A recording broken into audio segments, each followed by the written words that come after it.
good evening. Good evening, shots. Ayan, nandito ako ngayon sa ating bahay. Charot.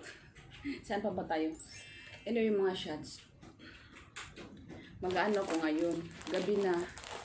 Alas 8 o'clock in the evening.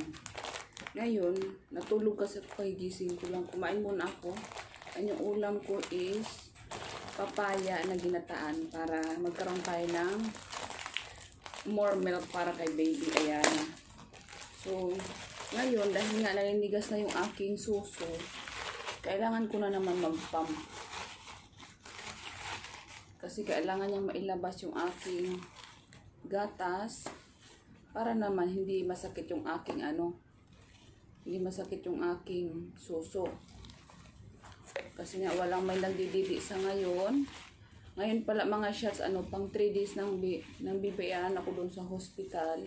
So kanina dumalaw kami doon sa kanya, kasama yung daddy niya. So good news naman yung nangyari dahil nakalabas na siya sa incubator. So that means nag-i-improve yung kanyang katawan. Lumalaban yung aking baby Ayana. So that's good, baby Ayana, thanks God na nagiging okay siya. So hindi pa namin alam kung kailan talaga siya. Sinabi na sa amin ng doktor na kailangan niya mag 1 week sa hospital. Pero hopefully sana ma-discharge siya ng maaga bago mag 1 week kasi medyo okay naman yung pakiramdam niya. Pero kung kailangan talaga ng 1 week, so natin ng 1 week yan. Antayin natin 1 week kasi alam ko naman kung ano yung maganda para kay baby namin, Ayana. So, yun. So, hindi na ako masyadong nag-aalala na nag-iiyak kasi nga kailangan ko rin magpahinga sa sarili ko since mula nung dito siya is kulang talaga din kami sa tulog ni Jowa, lalo na ako. Parang minsan umabot pa nga sa 24/7 yata yung aking walang tulog. Alam mo yung pinipilit mo lang talaga. Kasi no choice ka, wala mang magbabantay man yung kapatid ko. Kaso lang, yun nga, may sakit yung kapatid ko. So, hindi ko siya pwedeng iasa sa kanya lahat. So, yun. Sana naging okay na ang lahat at makauwi na yung aking baby, Ayana. Excited na kami. In-assemble ko lang yung aking pump. Kasi kailangan siyang i-assemble. Ay, wait lang, may tubig-tubig pa pala. Kailangan ko tanggalan ng tubig. So, yun yung update so far. And kanina pala, ow.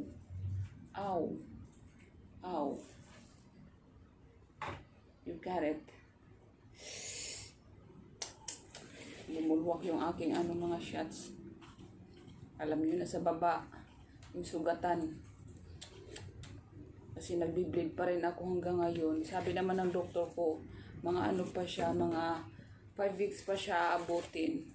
Hindi ko alam na ganun pala yung CS. Na kailangan pala siya magdugo. Hindi ko na-realize. Kasi alam ko hihiwain lang. Ito makwento na natin ko. Total, nandito na rin tayo. Makwento lang natin yung aking kaganapan sa aking pagpapanganak. Kasi nga, yung plano nga namin is normal delivery talaga kasi yun naman yung plano ko. But then again, may mga plano tayo na hindi nasusunod ng ating gusto. Kasi nung nag-labor na nga ako, yung doktor ko, naririnig ko na yung usapan nila ng mga nurses na hindi pa siya nagkakawin. Parang the whole day nandoon yung doktor ko sa hospital. So parang feeling ko, minamadali ako ng doktor namin. alam mo po nung dinala ako doon sa labor room, nag-usap-usap na sila, narinig ko sila, yung doktor at saka yung nurses ko na, ayun nga, parang yung doktor ko nga, buong araw na siya nandoon sa hospital, parang gusto niya nang umuwi kasi nung time na yun, dapat pauwi na siya, kaso nga lang nung nakita niya ako na 3 cm na siya, sabi niya, parang hindi na ako makakauwi nito. Di ko alam kung malayo ba yung bahay niya sa hospital or basta something like that. Tapos ngayon, sabi ng doktor, siguro after mga 30 minutes, sabi niya, okay ka lang ba na okay lang ba sa'yo? Mag-aantay pa ba tayo ng normal delivery? Sabi ko naman, okay naman to kasi yun naman yung aming plano talaga na normal delivery ako.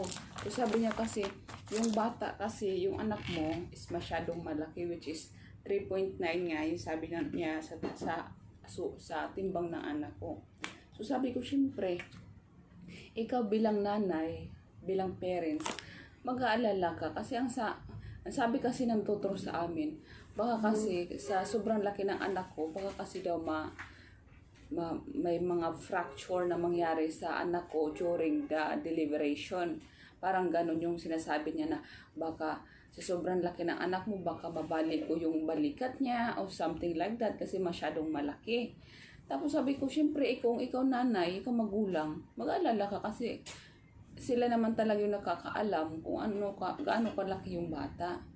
So sabi namin, pag-decide namin na mag-ano na lang, nag-antay pa nga kami sa kapatid ko, kung anong mag-desisyon ng jowa ko at saka ng kapatid ko na mag-go na lang kami sa cesarean section kasi nga, parang, imbes na tuloy ikalma ka ng doktor, parang tinatakot ka niya na baka may something na mangyari sa anak mo. Siyempre, ayaw mo naman na magkaroon ng conflict yung anak mo doon during deliberation kasi siyempre, anak mo yun, ayaw mo naman masaktan or ikaw din masaktan. So sabi nag-usap-usap kami, sabi namin na sige, mag-go na lang kami sa CS. Kaya napunta ako sa CS. Pero actually talaga, nung nakita ko yung anak ko, na 3.9 niya siya, pero parang feeling ko, kaya ko naman pala siya ilabas kasi nung pinanganak ko tong anak ko si Nicole, ang laki niya, ang taba niya pa. Di ko alam, basta parang 4 kilos din yata yun siya. So, kunting-kunti na lang. Pero yung anak ko, parang nakita ko na nga siya nung nilabas ko. Sabi ko, parang kaya ko naman pala siyang i-iri. Bakit pinush pa ako yung doktor ko na i-CS siya? So, siguro yung dahilan nun is nanakot si doktor. Nanakot si doktor na baka may mangyari sa anak ko and nagmamadali siyang umuwi. Kaya sabi niya, i-ano lang natin, isiis ka na lang namin kasi baka may something na mangyari. So ayun, yun yung nangyari mga shots. Kaya hindi talaga natuloy yung normal delivery ko kasi nga napunta tayo doon sa CS. At Nicole, pahinga ito pala baby wipes. Natuloy tayo sa hindi tayo natuloy sa ating normal delivery. Sa kain ko ng dates, wala rin naganap. So anyway mga shots, nandito pala yung iniinom ko na talak. Paghapon ko lang itong ininom, wait lang, iinom muna ako. Kasi medyo kunti lang yung gatas ko nakukuha. So ngayon, nag-inom ako nito na talak para dumami yung aking gatas. Uy, sus Maricep.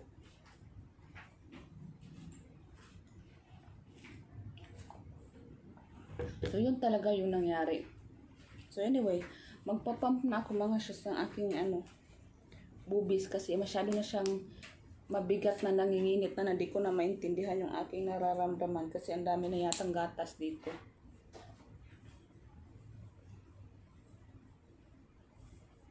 So anyway mga shots, alam mo, ang sakit ng didi pala pag hindi naanuhan ng gatas. Kaya wala man nakikita ko sa ko lang binandira ko yung bubis ko dito sa video. Wala namang nakikita dyan.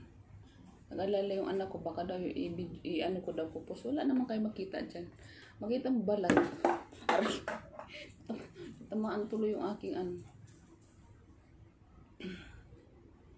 yung skin.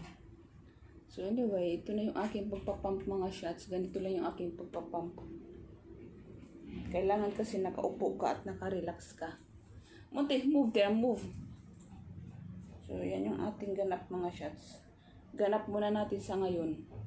Kasi habang wala si baby, nagpapump talaga ako kasi yung niya din, yung gatas ko din na pinapump is dinadala ko sa hospital. Dinadala ko rin sa hospital yung aking pinapump na mga gatas. Nauubos si baby doon kanina. Nagpunta kami, wala akong nadala kasi nga nagpunta kami sa City Hall. Kasi kami ng kanyang birth certificate. So hindi na kami nakadaan dito sa bahay. Dumiretso na kami doon mula sa City Hall, nagpuntang hospital. So hindi namin nadala yung 4 na ginawa kong pumping kahapon na plastic dyan. So, tomorrow morning, pupunta ulit kami doon sa hospital. And yun yung aming dadalhin. And mga damit ni baby, ayan ako. Kasi kailangan nila ng damit. So, ayun.